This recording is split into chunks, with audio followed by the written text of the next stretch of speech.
You're listening to an archived Cabral Concept podcast. After listening to this show, check out the most up-to-date podcasts available at stephencabral.com/podcasts or search directly on iTunes. And now, welcome to the Cabral Concept, where board-certified naturopath and integrative health practitioner Dr. Stephen Cabral shares how he was diagnosed at the age of 17 with a life-altering illness and given no hope for recovery. It was only after studying and traveling all over the world did he discover how to combine ancient Ayurvedic healing practices with state-of-the-art naturopathic and functional medicine to fully rebalance the body and re-energize it with life. It's time to discover how to get well, lose weight, and finally feel alive again. And now, here's your host, Dr. Stephen Cabral. Welcome back, everyone. It's good to have you and excited to get into today's Wellness and Weight Loss Wednesday show. Today, we're going to be talking about a very popular topic, and that is the topic of safe carbohydrates. In today's show, specifically safe starches. I'll be telling you all about what starches are in the diet, where they come from, if there's a difference between that and a protein, a fat, or even fruit, and when to eat which one. So this is a popular topic, of course, because we are in the body transformation time of the year. Although for a lot of people, it's about body transformation most months of the year. The exciting thing is that this time of the year is that we're trying to get focused in on ideally transforming our body, maybe losing some of that weight from the previous year or previous couple of past months, but doing it in a safe and healthy manner. Because I hope that you understand by now that there's a lot of ways to lose weight, but most of which are not healthy for the long term. And what I mean by that is this. Is that there's a lot of things that you can do in the short term, but they're detrimental to your metabolism in the long term. That means they can help you lose weight now, but it's going to be more difficult to keep the weight off in the future and more difficult to lose the weight in the future as well, since what you've done is you've slowed your metabolic rate, which means that you will have to exercise more in the future, or you will need to eat less in the future just to maintain your results or continue to lose more weight. So what we do from a clinical-based perspective is to say, okay, we want to help people transform their body. Most people want to lose some body fat, whether it's 5 pounds or whether it's 50 pounds. There are people out there right now all looking to get a leaner waist, to get a little bit more tone, to be a little healthier overall, and there's nothing wrong with that. Now, I am an advocate of being able to control your carbohydrates. But what we have here, and in our fad-based culture, are people that take the low carbohydrate diet to too far an extent. And can we use that for a shortened period of time? Absolutely. We're going to be talking about that today. Something I talk about quite often. The problem is we don't want to take something that works great in the short term and then extend that over months or maybe even years. One of the ways that I look back on this is that I used to be very much into natural bodybuilding throughout my early 20s, and I studied it just like I do any science. And what I found was this, that most bodybuilders and figure competitors, what they do is they want to allow themselves to put on as much muscle as possible. And again, this may not be your goal, but I'm just giving you the point of this and how it works. Because bodybuilders, whether you like their bodies or not, they have this down to an exact science. Here's what we do, and here's what every bodybuilder does. Not some, but every bodybuilder. There's only variations of it, but they all do this. Okay.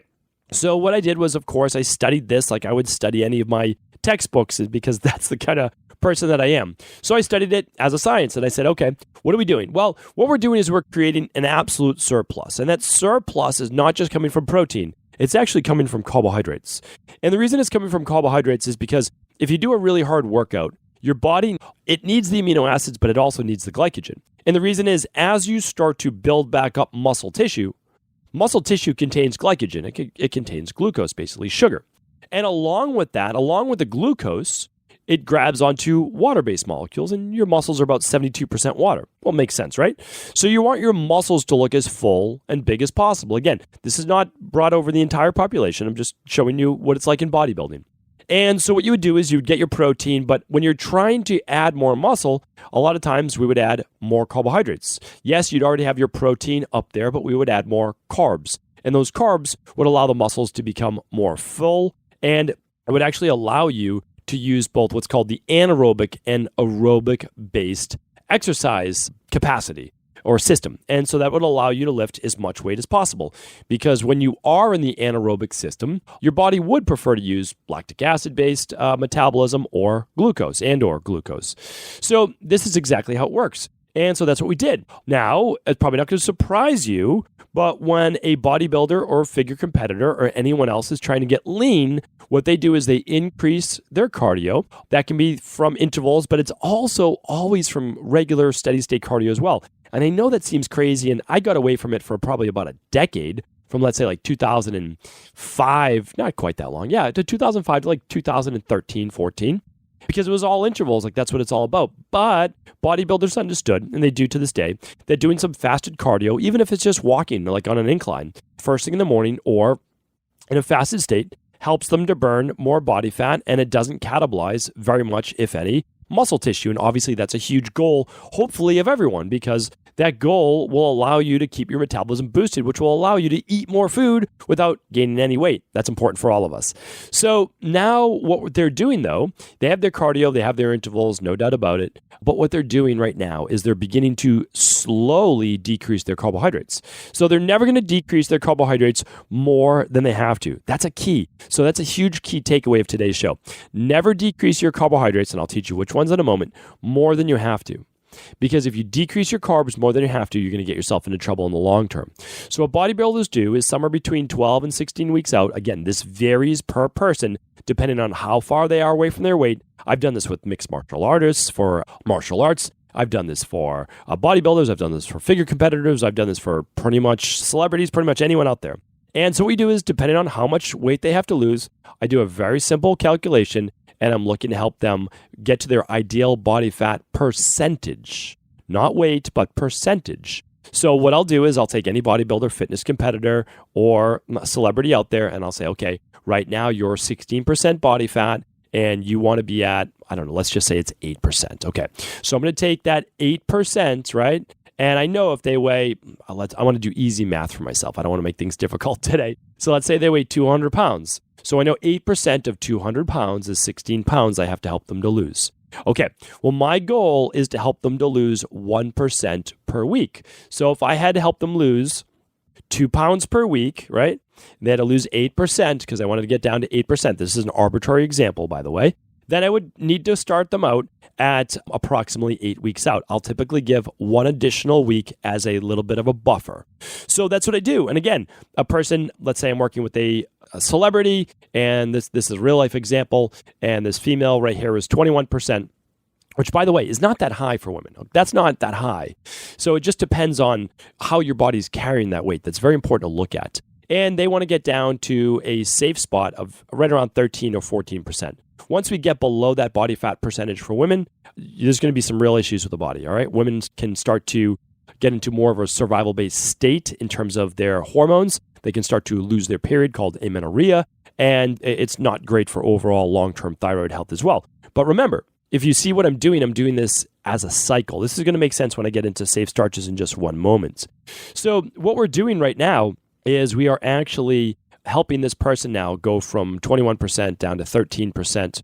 So when I look at that, that's 8%, I believe. Again, math on a podcast for me, they just don't mix. But 7 plus 13 is 20, and one more is 8. So I think that's it. All right. So now I know that this person who weighed somewhere around 135 pounds or so needs to lose another 8%. So it just so happens that's what it was. So all I do is multiply the 1.35, which was their starting weight, by the 8. And I'm going to get what I need to lose for them, so the 0.8. So 1.35, that's 1% of 135. I multiply that by 8, and I'm going to get 8 and about another third or so. So what's that? Another 3. Let's say it's around 11 pounds. So I would help this person start losing that weight somewhere around that 8 weeks out as well. And I'd be looking for them to lose anywhere between 1 and 2 pounds per week. Not more, not less. I know the first week or so they might lose a little bit more. Well, here's what I do. This is why I preface this show like this, because anybody can do this, okay? This is not magic. It is science. I want everyone to know that listens to the Cabral concept. We are taking proven systems and blueprints that have worked throughout the decades and millennia, and from the beginning of written, recorded medicine with Ayurvedic medicine that's been proven to work. Bodybuilders, whether you like the body or not, know how to transform their body. That's it. So here's what we do. We slowly, remember, not stop all at once, right? That's not what we do. We slowly begin to taper. So this is where now starchy carbs get into the process, because as we're looking to help people transform their body, we're not removing non-starchy carbs, which almost have almost no effect on the body, but we're removing the starchier carbs. So we're not going to talk about fruit today. I'm going to do a separate show on higher and low glycemic fruit and the reasons why one could be better for weight loss or not. But today I'm going to do it with vegetables, right? So I'm going to go with starchy carbs, starchy-based vegetables. And this will include grains as well. Well, the starchier carbohydrates, and I don't need to get too deep into what the starch is, and if you want to go deep into what all of it is, and that's great. I totally recommend that. But this is one all-encompassing show that I can help people with without getting too deep in the weeds of the science. But starchy carbs are not the enemy. They contain vitamins, they contain minerals, they contain fiber. They are the greatest ones at helping to cut cortisol. They allow your body to be able to burn more body fat by balancing what's called the hormones of leptin and ghrelin. If you've never heard about those before, you can simply go to stevencabral.com/podcasts and type in leptin or type in the two hormones that help with weight loss. And what they also do is they allow for more production of serotonin and a little bit more dopamine as well. Well, what are those? Well, those are your happy, feel-good neurotransmitters, which is why a lot of people when dieting, you should see a lot of people, if I work with them when they're dieting, and yes, we are doing a little bit of a refeeding meal or a reloading meal each week. Some people would call it a cheat meal or a flex meal. Is what we're doing is we're being able to produce more serotonin, that happy, feel-good neurotransmitter when we eat more of these starchy carbs. So here's the problem, though, with the starchy carbs. You might say, like, well, why would I cut them out at all? Well, the reason is that they'll have anywhere between a 3 and sometimes a 5x effect in terms of the amount of carbohydrates in just one cup. So, for example, if you were to have a non-starchy carbohydrate, such as broccoli, versus another one, let's say, such as rice, a cup of broccoli, 10 grams or so. Again, it depends on what you look at, how much you pack that down, but very, very small, very small. But you're looking around 44 grams for a cup of rice, right? Now, again, you can measure this differently, whether it be cooked or whether it be dry. Let's look at it this. It's about a 4x. So let's say about 10 grams or so. And again, this is going to vary based on the carb. That's why I don't want to give you steadfast numbers, but around 10 grams for a non-starchy carb per cup and around 40 grams of carbs for a cup of your starch. And I'll give you those and what those are in a minute. And again, this won't really include the beans and things like that, but it will items such as yams and oats and rice, etc. So what we're looking at is you can fill up your plate with carbohydrates. And one group is going to have very little effect in terms of overall calories, an overall, essentially, blood sugar effect. And another type will have a greater effect in terms of total calories. And maybe not always blood sugar because it affects different people differently, but it will in terms of calories and total carbs. So, for example, if I give you 2 cups of broccoli, you're still at only about 20 grams of total carbohydrates. And if I give you, though, those same 2 cups, which takes up the same space of rice, you're at what? Well, about 80 grams of total carbohydrates for those 2 cups of rice. Now, might some people need that much? Absolutely. There's a lot of people out there that say that they won't, but that's not necessarily true. Think about a lot of people out there that are more of the ectomorphic body type. A lot of those people out there who do a tremendous amount of exercise, right? So not a lot of science goes into who needs this many calories or not.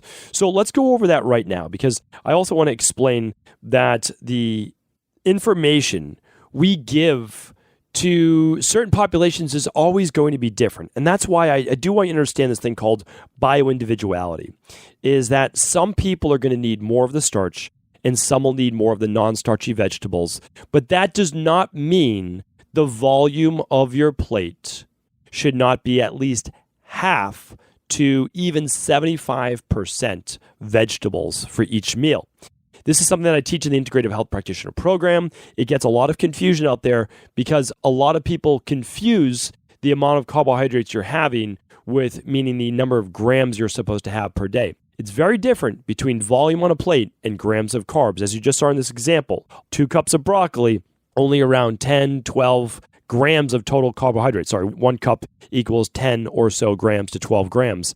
So you're only getting 20 grams or so in 2 cups of broccoli, right? So when you look at that, that's a lot of broccoli though. Now you look at those 2 cups of rice, well, that's about 90, 80, 90 grams of carbohydrates. Again, some people may need that without a doubt, and I've seen it, but other people not as much. Now, of course, most people are going to be somewhere in the middle. So let's go into what are those types of carbs, and then I'll tell you who should be having them and how much you should have. All right, so starchy carbs, really simple. I'm going to rattle off a list for you right now, but what I'd like you to do is just head over to stephencabral.com/1076. And at 1076, which is today's podcast, what I'll do is I'll actually list out all of those carbohydrates there so that you can find them exactly in one place easily. All right, so here's where we can go. Alphabetical order. The first one is this, amaranth. Amaranth is a grain. It's a seed-based grain. Beans are up next. Kidney beans, pinto beans, navy beans, black beans, cannelli beans, or cannellini beans, are all on this list as well. So after that, butternut squash, chickpeas, corn, which is debatable whether it's a grain or not, amaranth, I have that twice, it's so popular. We're looking at lentils, we're looking at millet, another seed-based grain. We're looking at oats, a grain, parsnips, peas, potatoes, rice, sweet potatoes, taro, wheat, spelt, rye, any of the wheat-based varieties, whether it be an ancient-based form of it or not, are all grains, and yams. So those are many of our starchy carbs. There are others, but that's a really good example. Most people, whether you're on, well, let's just say you're in paleo, you're eating more of the parsnips and you're eating more of the sweet potatoes, etc. Okay, our next list is our non-starchy carbohydrates. These are going to be a little bit easier for people, I think, to remember. These are the ones that we think of as our vegetables. Now, keep in mind, though, the ones that I listed above a lot of them are root-based vegetables, right? So when we look at yams and we look at sweet potatoes, we are looking at those as a form of a vegetable, a root-based vegetable. So just keep that in mind. Now, your non-starchy carbs are your artichokes, asparagus, your bean sprouts, your Brussels sprouts, broccoli, cabbage, cauliflower, celery, cucumber, eggplant, kale, lettuce, onions, peppers, spinach, tomato, turnips, zucchini. And there are many others, of course, as well. But when we look at those and we look at the list, and I would actually say that eggplant and, pretty much just eggplant would be a debatable one. It's a little starchier, but typically okay. Now, other ones that weren't on the list, if it's seed-based, we can say it might be a little bit different. Again, you can make debates on this as well. You can say tomato is more of a fruit. So I'm not going to get into that today. And again, I believe it's semantics. What I want you to look at are the list that I just read off second. Those are the ones that are typically going to be lower in total grams of carbohydrates per meal, and they are not going to spike the blood sugar quite as much. They're not going to spike the blood sugar quite as much in an ectomorph in the first place, but if you're someone more prone to weight gain, your choice, especially when looking to lose weight, is going to fall and default more towards our second list of the non-starchy carbohydrates. All right, one more thing we need to talk about before we wrap it up is this.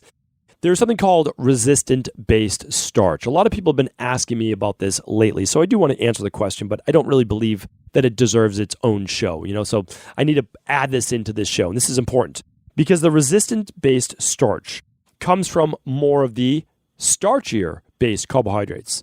And here's why we can't neglect our starchier-based carbohydrates. Resistant starch is actually very similar to what's called a soluble fiber. What it does, though, is it passes through the first part, at least, of the digestive tract undigested.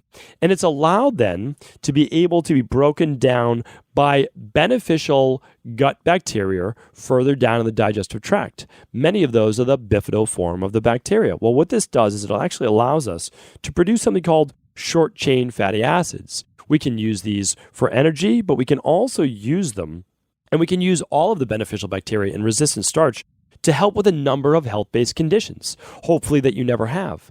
And that is IBS-based conditions, ulcerative colitis. We can help with blood sugar control. We can help with cholesterol. We can help with weight-based issues as well. So this is why, again, we do not want to remove them. And what do they come from? What are most of our resistant starches? Well, they're going to come from beans and peas, and they're going to come from corn, but they're also going to come from potatoes and oatmeal, believe it or not, oats, after they've been allowed to cool for a bit. This will increase actually the resistant starch in those. So a good example too is if you just took something like potatoes and you were to have them at lunch or something as more of a potato salad. I don't believe in eating a lot of cold food. During the summer, maybe it's a different time of the year.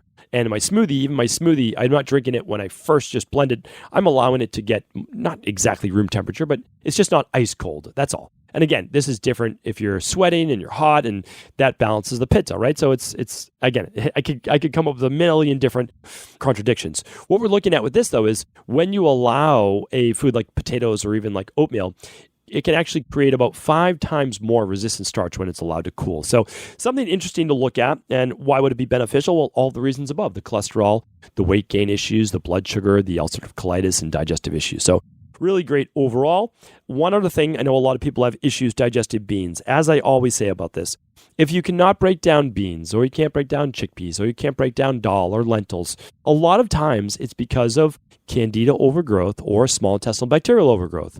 So it means that you may want to run an organic acids test and potentially a stool test to see if you have an overgrowth of candida or bacterial overgrowth called SIBO. This is vitally important because this is not going to go away its own. You're not going to be able to starve it out with a carnivore-based diet or keto-based diet because you're eventually going to eat carbohydrates again.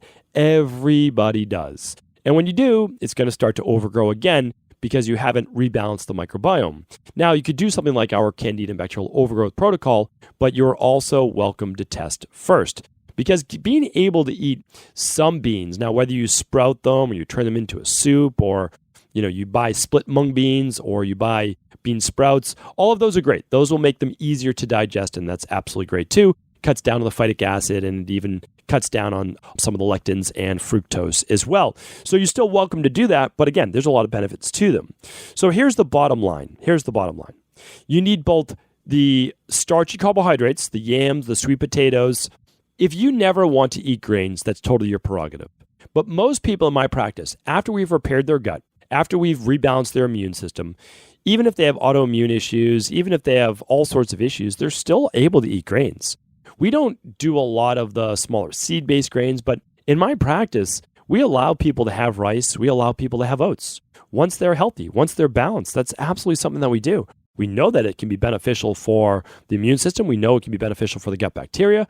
We know that it can be beneficial for cholesterol, right? And heart-based disease. So why wouldn't we? That's kind of the bottom line. Why wouldn't we? And it gives people more options. That's what it's all about. But if you choose to never eat grains, well, you still have a lot of your starches, right? You still have your yams, and you have parsnips, and you have sweet potatoes, and you have your chickpeas or hummus and beans, and you have your butternut squash. We do a lot of squashes in my family in the winter as well. So there's plenty of things to choose from. Malanga root, you have taro, you have a lot of the more interesting ones out there that you can really break down and make into a nice, basically mashed potato. So really, really great out there. Now, why wouldn't you want to just then load up on a lot of the starchy versus non-starchy? Well, for those people looking to burn more body fat, lose more body weight, I do agree that if you're struggling with what's called a kapha-based predilection or an increase in kapha in the body, what we need to do is temporarily, we need to rebalance that. So we need to work on blood sugar and we need to work on hormones. So what we're going to do is we are going to, in the beginning, and we just did this again with our community detox, it's called the Dr. Cabral detox, is we do a 21-day reset. And that is lowering your starchy carbohydrates. So for those people who do the detox and they don't want to lose weight, they can add in the starches if they want. That's okay, because that's not their goal, and starches are not necessarily bad at all, right? But for the people who wanted to burn more body fat, lose more weight, we actually eliminate the starchy carbohydrates in the beginning. And then what do? Well, what we do is we add them back in a half a cup at a time. And what we do is we begin to get the body used to eating those starchy carbohydrates again.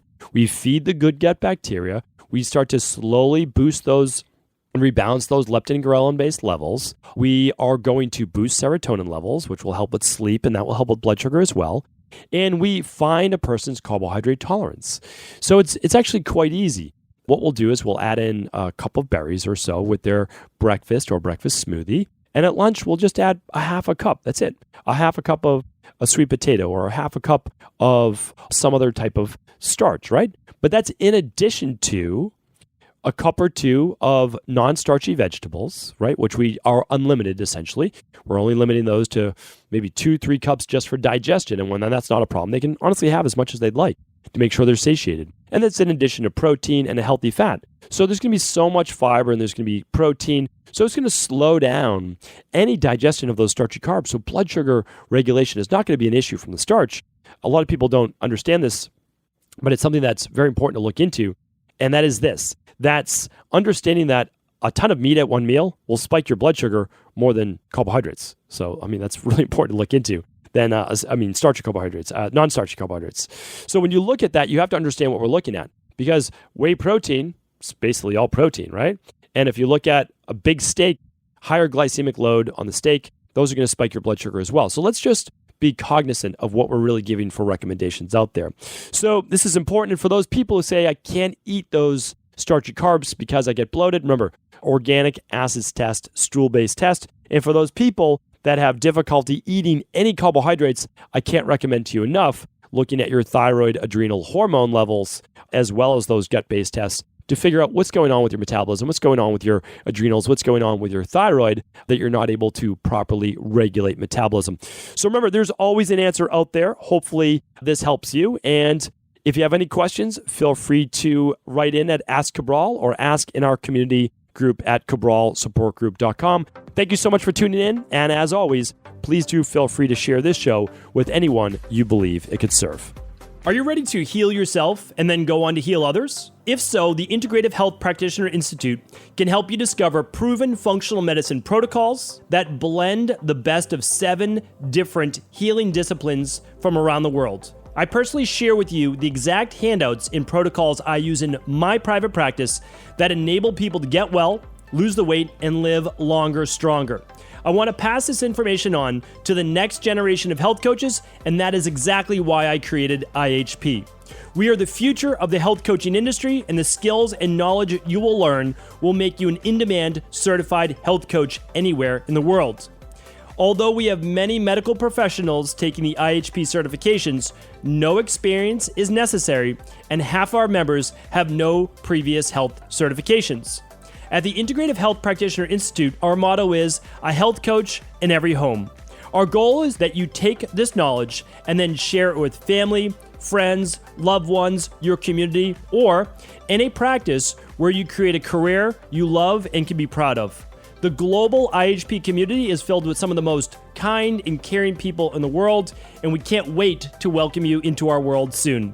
For more information or to set up a discovery call with one of our IHP Health Coach graduates, simply head over to integrativehealthpractitioner.org.